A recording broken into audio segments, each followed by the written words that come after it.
既可以在陆地行驶，也可以在水中行驶的两栖车，你见过吗？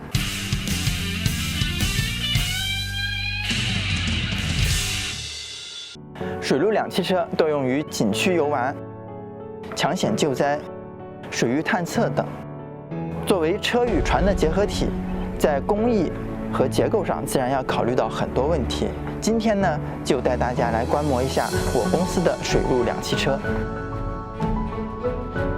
该车采用了4×4驱动模式，外扩尺寸长5.42米，宽1.84米，高2.56米。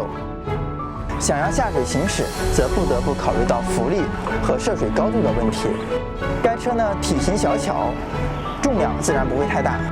车体下方采用梯形结构，同时前方可展开，加大了车体与水面的接触面积，提高了浮力。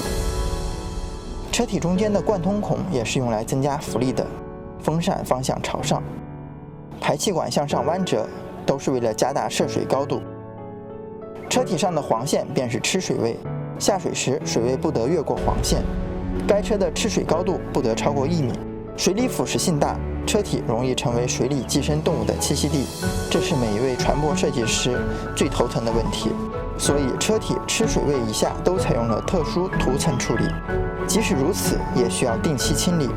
车辆的后方同样也装备了马达推进器。这便是我们这款水陆两栖车的外观结构。有兴趣的朋友呢，可以关注我们云南猛士。